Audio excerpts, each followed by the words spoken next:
السلام علیکم ناظرین، ڈاکٹر دانش ریئل فوکس کے ساتھ حاضر ہے۔ آپ نے سنا ہوگا کہ صدر پاکستان جو ہیں انہوں نے جو اب کابینہ کے چند وزراء نے حلف اٹھایا اس کو حلف لے لیا، اور یہ کب ہوا؟ یہ اس وقت ہوا جب وزیر اعظم نے ان سے ملاقات کی۔ آخر کیا وجوہات ہے کہ وہ صدر جو ایسی بچکانہ حرکت کر رہے تھے، غیر قانونی غیر آئینی عمل کر رہے تھے، وہ ایک دم درست کیسے ہو گئے؟ تو اس کی ہم ضرور وضاحت کریں گے، لیکن تھوڑی سی پہلے بات بتا دیں کہ یہ وہ صدر ہیں جنہوں نے جو حلف لیتے ہیں آئین اور قانون کا، ریاست کی وفاداری کا،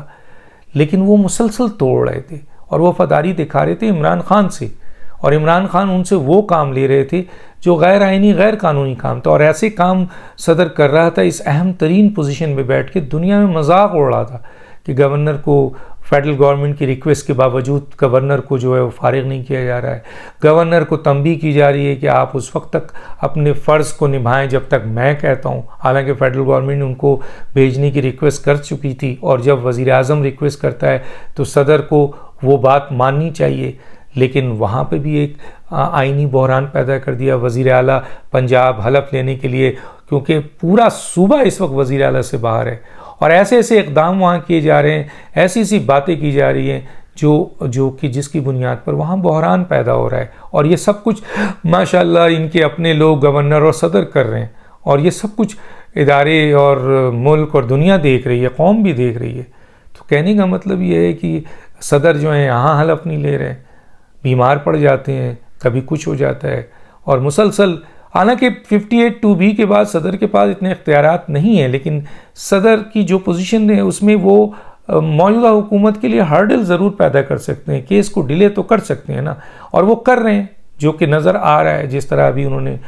پنجاب کے گورنر کے حوالے سے یا حلف لینے کے حوالے سے کیا گیا۔ آخر کیا وجوہات ہے کہ وہ سیدھے ہو گئے؟ دو وجوہات ہیں۔ ایک تو ان کو بہت ہی اہم ایک فون گیا، اور اس کے بعد ان کو بتایا گیا کہ آپ کی کیا کیا چیزیں ہمارے پاس بھی موجود ہیں، اور ایسا نہ ہو کہ وہ تمام چیزیں سامنے آئیں۔ کب تک آپ صدر رہیں گے؟ ٹھیک ہے، آپ کو وہ کہتے ہیں نا استثناء حاصل ہے،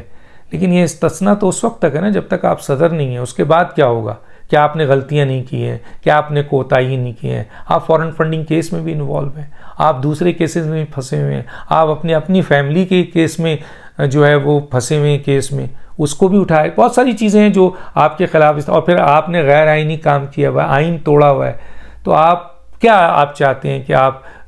یہی عمل دہراتے رہیں؟ پھر دوسری بات یہ کہ وزیر اعظم نے 15 منٹ کی ان سے ملاقات کی، اور انہیں بتایا کہ اگر آپ کے پاس چند اختیارات ہیں تو میں تو اس ملک کا چیف ایگزیکٹو ہوں، میرے پاس کتنے اختیارات ہوں گے، کیا میں ان اختیارات کو استعمال کروں جس کی بنیاد پہ آپ ایک کٹ پتلی صدر بن کے رہ جائیں گے؟ کوئی حقیقت نہیں ہوگی، آپ کو کوئی مثلا آپ اس جگہ پہ بیٹھ کے بالکل ہی پابند سلاسل ہو جائیں گے۔ بہت ایگزیکٹو کے پاس اختیارات ہے کہ وہ آپ کے ساتھ بہت کچھ کر سکتا ہے، آپ کی فیسلٹی جو ہے وہ کر سکتا ہے، آپ کی سیکیورٹی وڈرا کر سکتا ہے، آپ کے افراد، ساری چیزیں، وہ تمام چیزیں وہ چلیں ان ریٹرن نہ کریں، لیکن ویسے بھی وربلی کر سکتا ہے۔ تو اس کے بعد آپ کہاں کھڑے ہوں گے؟ یقیناً جب ان کے کان پہ یہ سمجھایا گیا ان کو تو ان کی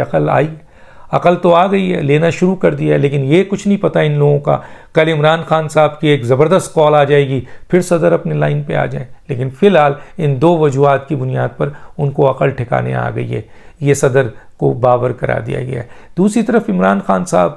مجمع تھوڑا سا دیکھتے ہیں اور وہ مثلا اپنے ہتھے سے اکھڑ جاتے ہیں، دھمکیاں دینے لگتے ہیں، کبھی اپوزیشن کو کریں، کبھی حکومت کو دھمکی دیتے ہیں۔ ان کی دھمکی تو کم دیتے ہیں، اصل میں وہ کبھی عالمی سپر پاور کو دھمکی دیتے ہیں، کبھی پاکستان کی اسٹیبلشمنٹ کو دھمکی دیتے ہیں۔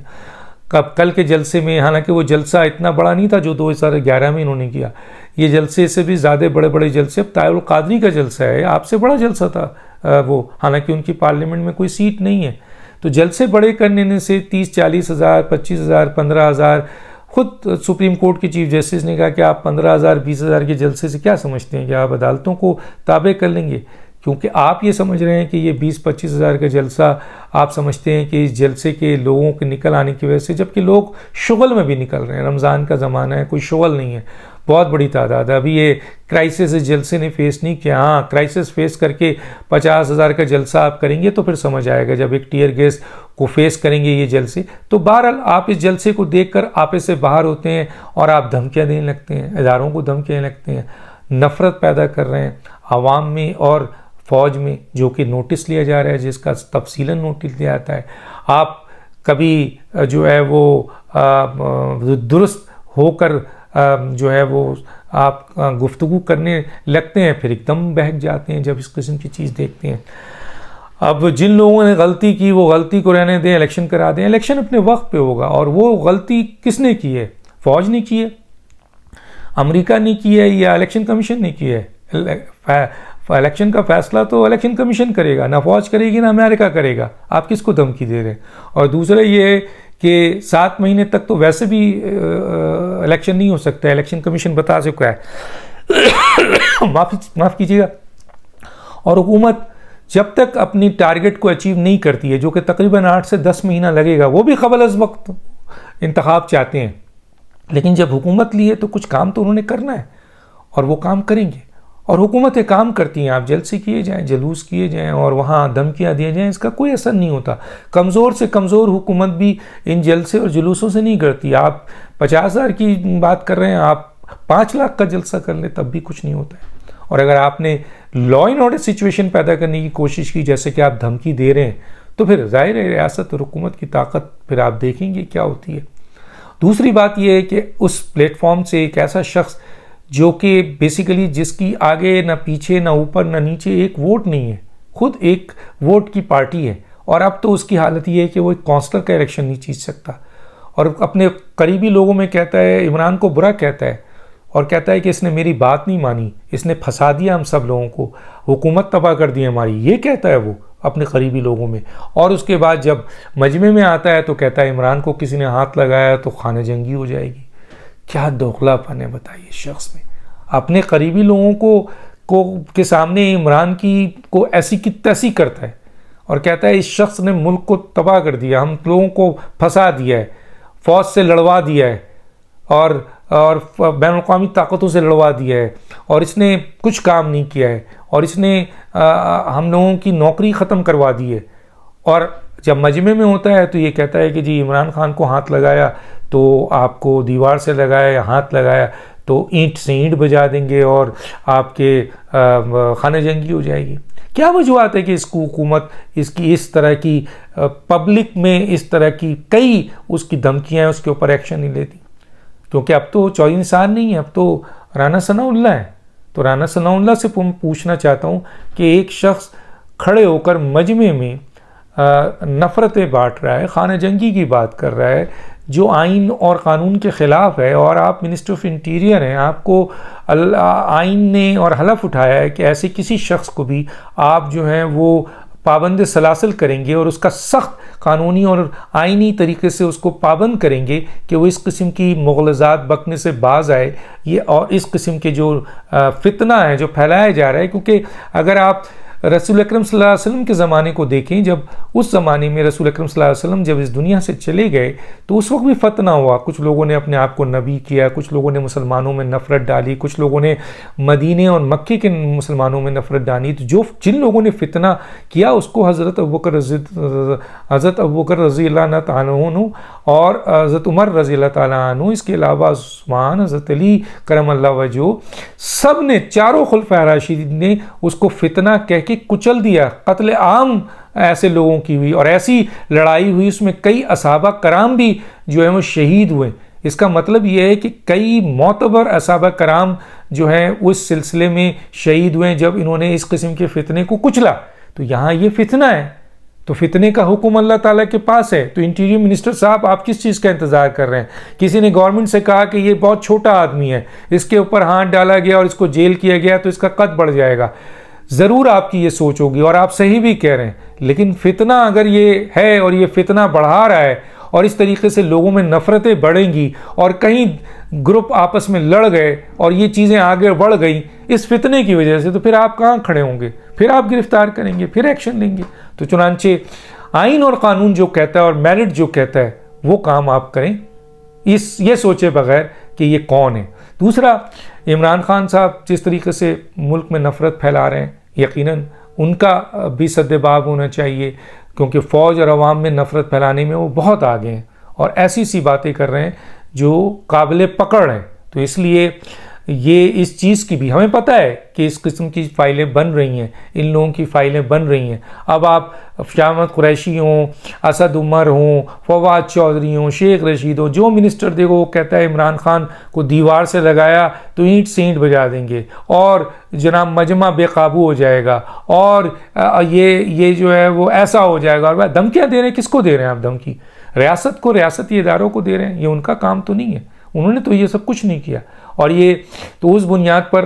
جو غلطی آپ نے کی ہے وہ بھگتنا تو پڑے گا۔ یہ تو نہیں ہو سکتا کہ آپ دوسروں کے خلاف کیسز بھی بنائیں، جھوٹے کیسز بھی بنائیں، زبردستی بنائیں، پرائم منسٹر ہاؤس میں بلا کے ڈی جی ایف آئی اے کو، نیب کے چیئرمین کو انسٹرکشن دیں، ان کے وزیر انسٹرکشن دیں، واٹس ایپ پہ ان کے وزیروں نے انسٹرکشن دی ہے جو کہ ڈی جی ایف آئی اے کے پاس موجود ہے، بشیر میمن صاحب سے پوچھ لیجئے گا۔ تو انسٹرکشن تو ان کی واٹس ایپ پہ ہے، موجود ہے ان کے پاس، میں نے دیکھا ہوا ہے۔ تو آپ تو یہ کر رہے تھے اور یہاں آپ کو وہ کہتے ہیں اس وقت تک گرفتار نہیں کریں گے جب تک ان کے پاس ثبوت نہیں ہو۔ فارن فنڈنگ کیس میں آپ کی گرفتاری ہے، اس لیے آپ بہت چیخ رہے ہیں۔ آپ کو پتہ ہے کہ آپ کی پارٹی بین ہو رہی ہے، اس لیے آپ لوگ چیخ رہے ہیں۔ آپ کو پتہ ہے کہ 7 سال تک اس 2 مہینے کے کیس کو، جو 2 مہینے میں یہ کیس ہو سکتا تھا، آپ نے 7 سال تک لٹکایا ہے اس کیس کو، صرف اپنے تعلقات کی بنیاد پہ، طاقت کی بنیاد پہ، اپنے دوستوں کی بنیاد پہ۔ لیکن اب تو وہ وقت نہیں ہے اور اب آپ کو پتہ ہے کہ اس کیس میں اب آپ کو سزا ہونی ہے، آپ نااہل ہو، تو آپ مجمع میں پہنچ کے شور کر رہے ہیں، لوگوں کو یہ بتا رہے ہیں۔ ابھی ہونے والا ہے وہ آپ کا جو بہت بڑا آپ نے سازش اب سیکورٹی کونسلز کی میٹنگ ہو رہی ہے جس میں اسد مجید بریفنگ دیں گے، جس میں D G I S I security agencies کی جو آپ کے وہ ہے انویسٹیگیشن انکوائری ہے وہ رکھیں گے اور پتہ چلے گا دودھ کا دودھ اور پانی کا دانی کہ اصل حقیقت کیا تھی۔ سوچئے جو آپ نے سازش کہہ کر اور ڈپلومیٹک ریلیشن تباہ کیا، آپ نے بدنام کیا، آپ نے اپنے ملک کو، اپنے اپوزیشن کے لوگوں پہ الزامات لگائے، آپ نے غیر آئینی کام کیا، آپ نے آئین توڑا اس کی بنیاد پر، خود نہیں بلکہ اسپیکر، ڈپٹی اسپیکر، صدر نے، اور اس کے بعد آپ نے جو ہے وہ اس طرح سے ملک کو بدنام کیا، امریکہ سے کی ایک جو ہے وہ خفگی آپ نے لی، لڑائی لی آپ نے، تو یہ ڈپلومیٹک ریلیشن آپ نے تباہ کیا۔ تو یہ سب چیزیں کھل کر اگر سامنے آ گئی کہ یہ سب ایک جعلی آپ کی جو وہ تھی نعرہ تھا اور آپ نے یہ سب کچھ اپنے مفاد میں اپنی حکومت کو بچانے کے لیے کیا، تو پھر آپ کہاں کھڑے ہوں گے؟ تو یہ سیکورٹی کمیٹی کی میٹنگ ہے، تینوں services chief, D G I S I اور وزراء اور وزیر اعظم اور اسد مجید موجود ہیں۔ اس کے بارے میں اہم اطلاعات ہم اگلے ویلاگ میں دیں گے۔ ڈاکٹر دانش کو اجازت دیجیے، اللہ حافظ۔